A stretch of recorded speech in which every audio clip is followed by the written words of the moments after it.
The honourable member for Winnipeg Centre. Thank you, Mr. Speaker, and I will be splitting my time with the honourable member from Nunavut.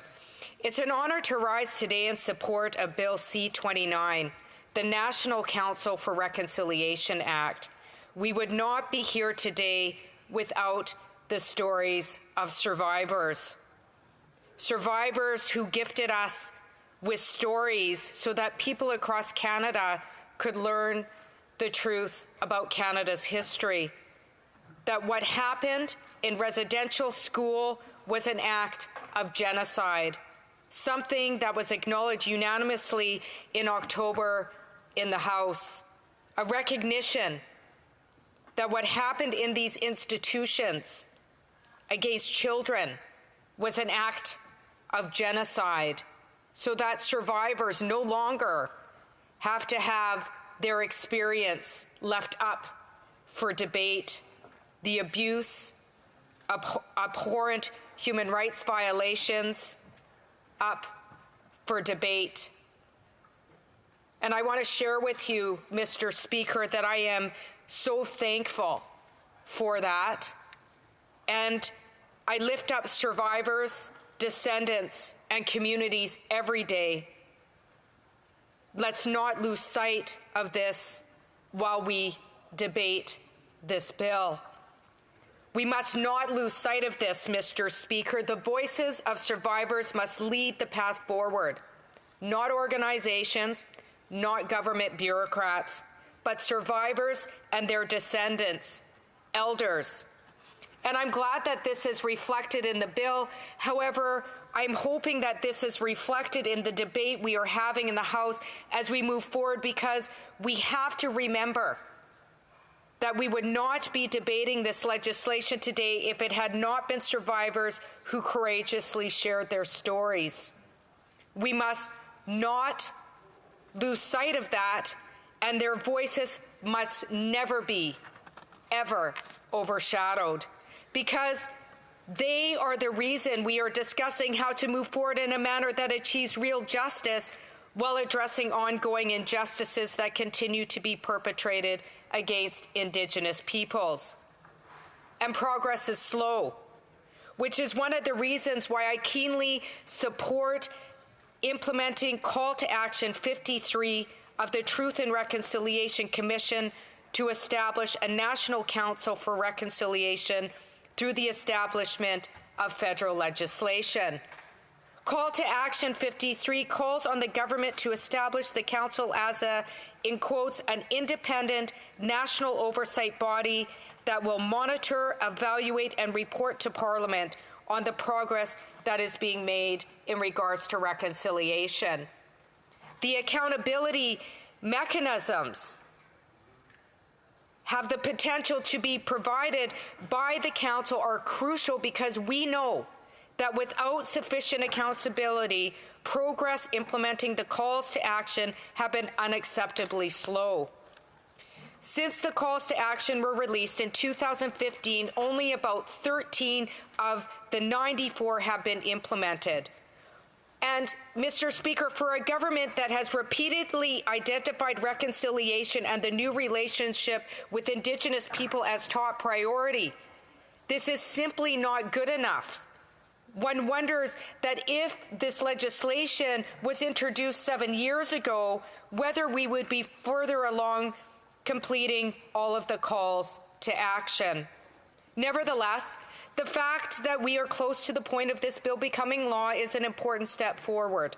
Enshrining this legislation into Canadian law is critical, and having this council act as a watchdog to ensure the effective advancement of reconciliation is crucial, and will make it more difficult for the government and all MPs to lose focus on the implementation of the calls to action from the Truth and Reconciliation Commission.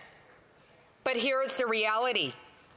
Monitoring is not enough. We need this government to do the work and put significant investments behind concrete acts of reconciliation.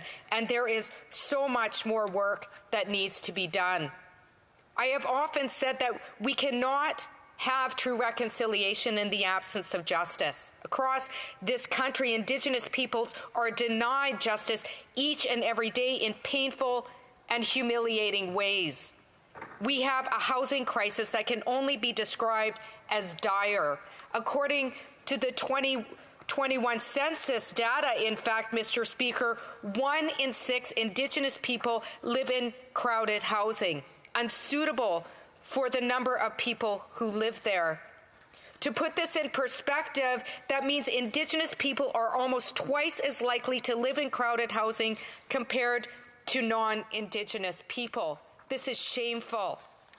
And while I acknowledge that Budget 22 made new investments in Indigenous housing, it doesn't come close to meeting the unmet needs in Indigenous communities, in spite of the Conservatives' claim today of record spending on Indigenous peoples. According to the AFN, $44 billion over 10 years is required to meet current needs on First Nations communities. Budget 2022 allocates $2.4 billion over 5 years to address gaps in on-reserve housing. We're also facing what the Prime Minister himself has acknowledged as a genocide against Indigenous women, girls, and Two-Spirit people.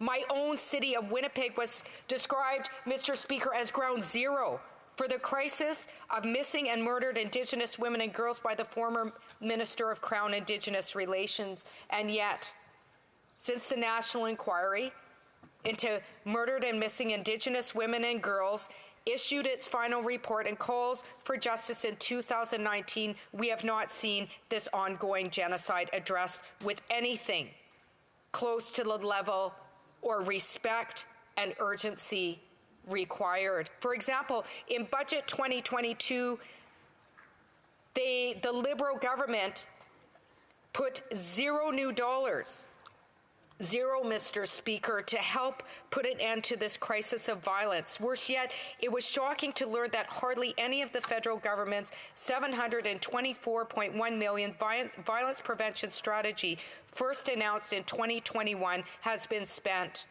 Not a single new shelter has been built, nor a single new unit of transitional housing. Well, I do want to acknowledge, Mr. Speaker, the federal government's recent announcement in my riding of $6.9 million to support the expansion of Velma's House, which will operate as a low-barrier 24/7 safe space in Winnipeg Centre. There are still so many Indigenous women, girls, and gender-diverse people who do not have a safe place to go in their community. We also continue to see resource extraction projects imposed on Indigenous communities without their free, prior, and informed consent. An egregious example of this took place almost 2 years ago in Wet'suwet'en Territory, where land defenders, women, were met with police dogs and snipers, and RCMP used an axe and a chainsaw to cut down the door of a tiny house where 2 unarmed Indigenous women were inside. This is the exact opposite of what reconciliation looks like.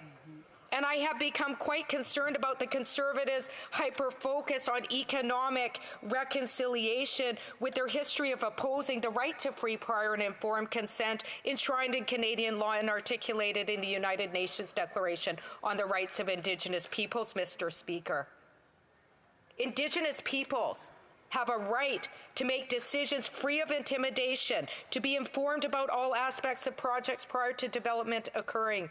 And this cannot happen down the barrel of a gun.